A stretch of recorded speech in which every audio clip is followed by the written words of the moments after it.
Justin Canning. I've been in the asset management, maintenance management space for a considerable amount of time. I spent 13 years in the oil and gas industry as a power engineer, maintenance coordinator, operations coordinator, turnaround event coordinator.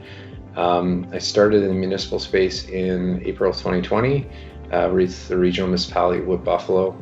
My first role here in the organization was a maintenance manager for water and wastewater.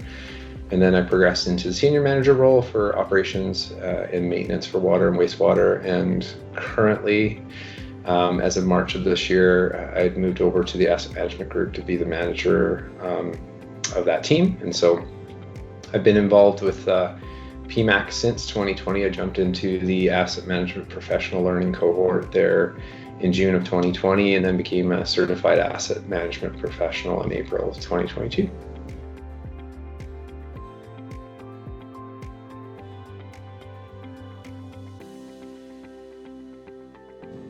So I've been a member of the PEMAC community since I joined the asset management cohort in 2020.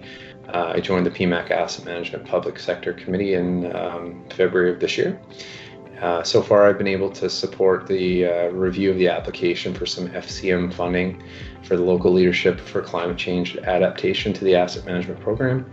I've also been supporting the mentorship program through PEMAC, and just testing out the selected platform to connect mentors with mentees across the industry. And although I've not volunteered yet, I've had the privilege to learn from others and attend the MainTrain event in 2023 and in 2024, both in person.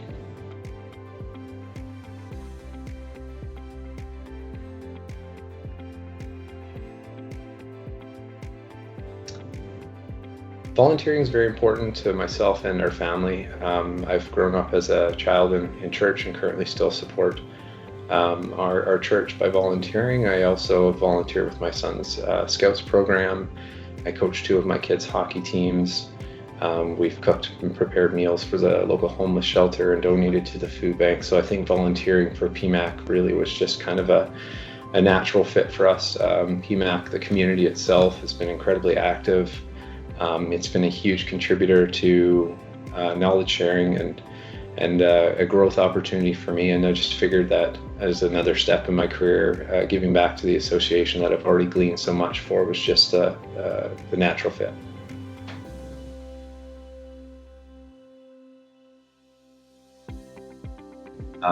The connections that you make and the relationships and meaningful conversations that you have through virtual platforms like Teams or in local events like MainTrain, there's something that just adds that level of context and information that you didn't previously have.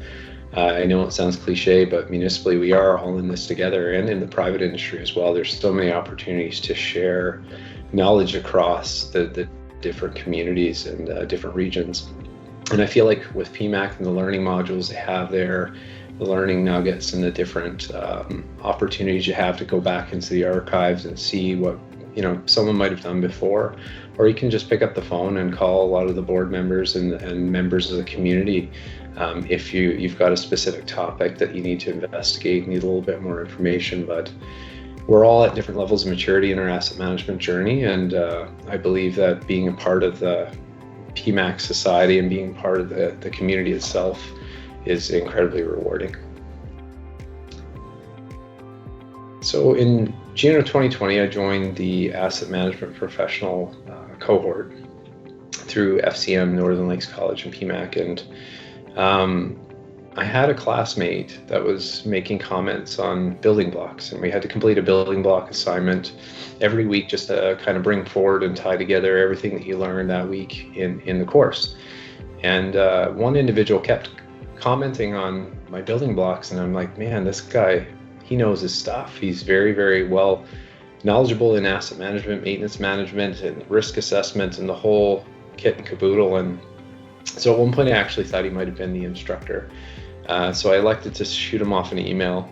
He works for the Halton region there in Ontario. And so we've been keeping that 2 lines of communication back and forth on what we can share information on. And quite frankly, if it wasn't for his invite to join the public sector committee, I'm not sure if I would have been there and wouldn't be here having this conversation today if it wasn't for Philip Lawler. So I really appreciate everything Phil and his team has been giving to the asset management space and building different programs and learning opportunities. And I encourage anybody to take any of the learning opportunities from Phil and his team and what they're offering there in Ontario.